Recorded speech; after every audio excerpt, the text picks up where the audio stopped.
Even before the Richmond chapel doors opened, a tension hung over the air, thick and unrelenting. The city had long known DAngelo not just as a musical prodigy, but as an enigmatic figure whose presence resonated in ways few could describe. And now, as whispers circulated about who would attend his private celebration of life, a subtle shiver of anticipation and unease stretched through the gathering. Among the unspoken memories carried in that room was the influence of Angie Stone, DAngelo's former partner. Though she had passed earlier this year, her impact on his life and music lingered like a ghostly refrain, woven into every note he had ever sung, every melody that had touched millions. In the shadows of the chapel, her memory cast a presence as potent as the musicians now quietly arriving to pay tribute. The service itself was deliberately intimate. A private viewing, followed by a burial in accordance with DAngelo's wishes, would unfold in seclusion, closed to the public. But the weight of anticipation was palpable. Even seasoned artists who had shared stages and studios with the singer for decades could not shake the eerie hush that seemed to grip the space. The Roots, led by Questlove, arrived with the quiet composure of those who knew grief intimately. Stevie Wonder's calm, luminous aura cut through the stillness, and John Mayer's reflective demeanor suggested a heart heavy with personal memories. Each figure was not just attending a funeral. They were stepping into a space charged with questions, memories, and unresolved emotions. DAngelo's passing on October 14th had already sent ripples across the musical world. Fans mourned not just a voice but a spirit that had forever reshaped neo-soul and R&B. His albums, Brown Sugar, Voodoo, and Black Messiah, were more than collections of songs.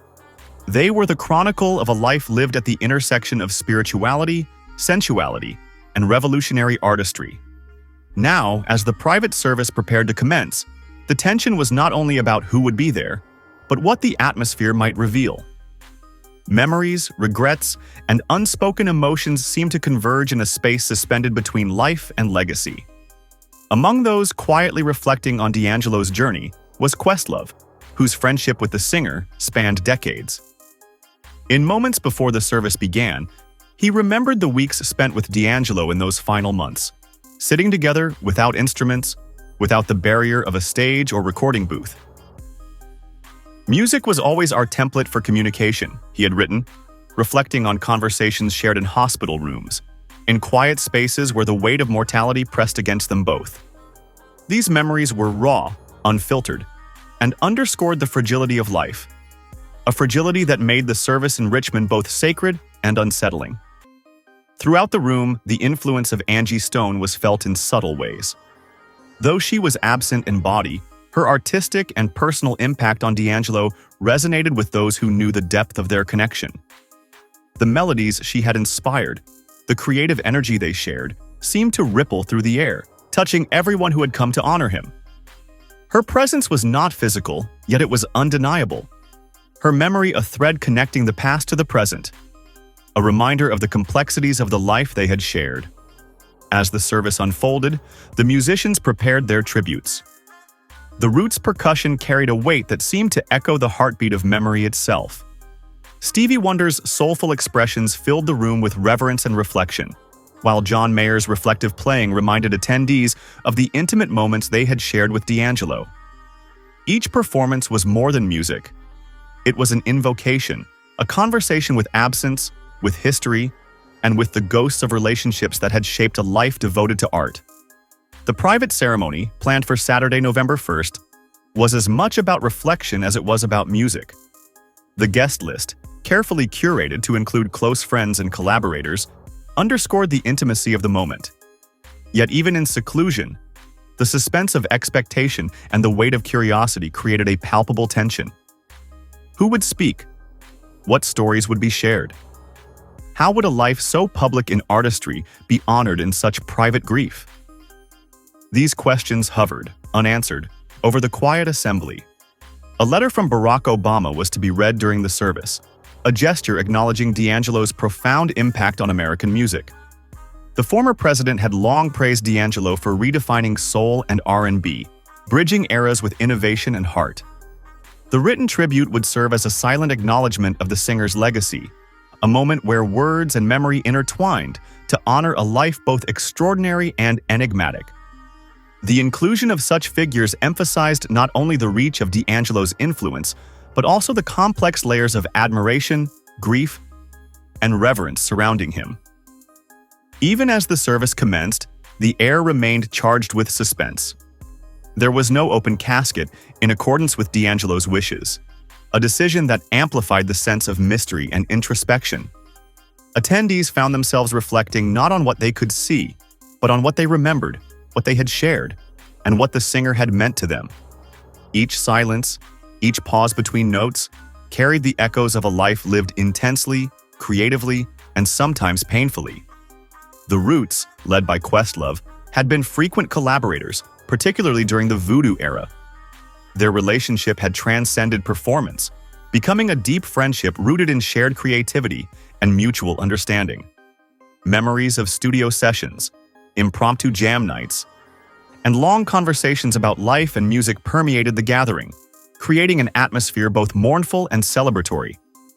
Questlove's reflections on the final weeks with DAngelo highlighted the poignancy of absence, the uncomfortable awareness that each moment could have been the last, each conversation a final imprint on memory. Stevie Wonder's presence was a reminder of the musical dialogue that had defined DAngelo's career. Through melodies, harmonies, and shared performance, the legendary artist embodied the continuity of legacy, bridging generations with music that transcended time. John Mayer's reflective playing underscored the universality of DAngelo's influence, a reminder that artistry often communicates what words cannot. Together, the performances created a tapestry of remembrance, blending personal emotion with collective grief. Despite the intimacy of the service, questions lingered. Why had DAngelo's funeral taken so long to organize? Was there tension within the family? Were loved ones waiting for a specific moment, a final decision, or the presence of someone who could not be summoned? These unanswered questions added to the suspense, the feeling that the space itself was suspended in time, hovering between anticipation and reflection. Though the private service would conclude the immediate farewell, plans for a public memorial in 2026 ensured that fans and the broader musical community would have the opportunity to celebrate DAngelo's life in fullness. That larger event promised performances, visuals, and tributes spanning decades of influence, allowing the public to engage with a legacy already cemented in history. For now, however, the focus remained intimate, intense, and steeped in the private emotions of those who had known the singer most closely. Throughout the service, the lingering presence of Angie Stone was a reminder that even absence carries weight. Her influence on DAngelo's life and artistry was quietly acknowledged in conversations, in memory, and in the music that filled the chapel. Though she could not be present, her spirit, like DAngelo's own, was woven into the fabric of the moment, a testament to the enduring connections that define a life. As the day came to a close, attendees left with a mixture of solemn reflection and quiet awe. The private ceremony had offered more than farewell. It had created a space for memory, for connection, and for the subtle acknowledgement of those who had shaped DAngelo's life. And yet, the story was not over. The public memorial in 2026 would allow a wider audience to bear witness, to celebrate, and to reflect on a genius who had touched countless hearts with his voice, his presence, and his artistry. For now, the echoes of music, memory, and absence filled the Richmond air, leaving behind a profound sense of anticipation, grief, and respect. And in that delicate balance of life and legacy, DAngelo's spirit continued to resonate, reminding all who remembered him that true artistry is never confined to time, and that those we lose remain with us in every note, every memory, and every heartbeat.